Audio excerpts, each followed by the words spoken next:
नोंदणीकृत खरेदी खत झाले, परंतु उतार्यावर नोंद केली नाही। जुना मालक उतार्यावर नाव माझे आहे, मीच मालक आहे असे म्हणून हरकत करतो, तर त्या जमिनीचा खरा मालक कोण, खरा कब्जेदार कोण? या प्रश्नाचे उत्तर आजच्या व्हिडिओमध्ये जाणून घेणार आहोत मित्रांनो। कोर्ट कचेरी या यूट्यूब चॅनलवर आपल्या सर्वांचं स्वागत आहे।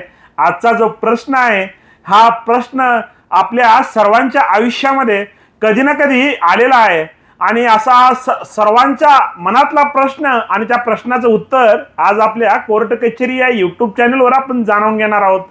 तर एक मिळकत असते, एका मिळकतीचा ए हा त्या जमिनीचा, त्या मिळकतीचा मूळ मालक असतो आणि ए हा बी ला त्या जमिनीचे नोंदणीकृत खरेदी खत करून देतो आणि नोंदणीकृत खरेदी खत करून दिल्यानंतर बी त्या मिळकतीवरती त्याच्या काही पर्सनल कारणामुळे अथवा उतार्यावर नोंद लावायची राहून जाते बी कडून।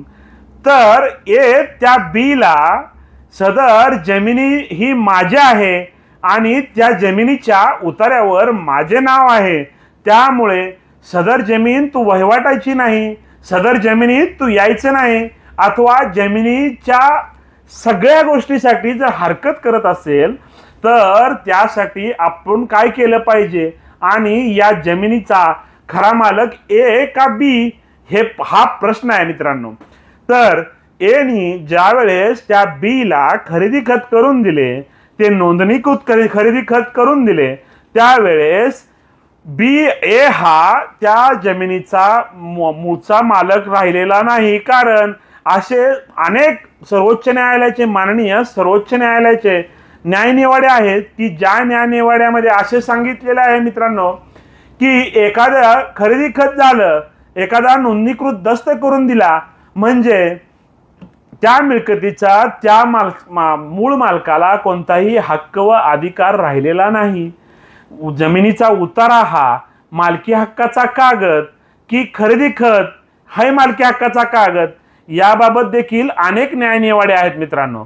जमिनीचा खरेदी खत म्हणजे नोंदणीकृत खरेदी खत करून दिले तर त्या मूळ मालकाचा सदर जमिनीवरती कोणताही हक्क व अधिकार राहत नाही आणि जर तो ए सदर जमिनीच्या वहिवाटीस हरकत अडथळा करत असेल तर बी याला माननीय कोर्टामध्ये जाऊन दाद मागण्याचे अधिकार आहेत।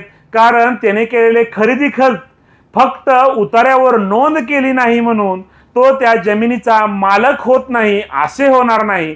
कारण जे झालेलं खरेदी खत आहे ते रजिस्टर खरेदी खत आहे आणि रजिस्टर खरेदी खताने तो मालक आहे।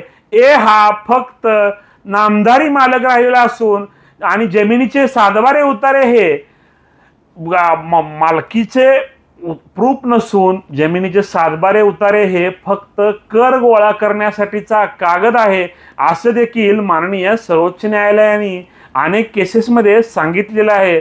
त्यामुळे एखाद्या जमिनीचे जर खरेदी खत झाले असेल आणि उतार्यावर नाव लावायचे राहून गेले असेल अथवा नाव लावले नसेल तरी त्या जमिनीचे मूळ मालक हा खरेदी खत घेणारच होतो मित्रांनो। आणि खरेदी खत घेणार हा त्या खरेदी खत देणार म्हणजे ए विरुद्ध कोणत्याही माननीय न्यायालयामध्ये जाऊन त्याने हरकत अडथळा करू नये असा मनाईचा दावा त्याच्या विरुद्ध दाखल करू शकतो। मित्रांनो, अशीच कायदेविषयक नवनवीन माहिती जाणून घेण्यासाठी आमच्या अद्याप कोर्ट कचेरी या यूट्यूब चॅनलला जर आपण सबस्क्राईब केलं नसेल तर सबस्क्राईब जरूर करा।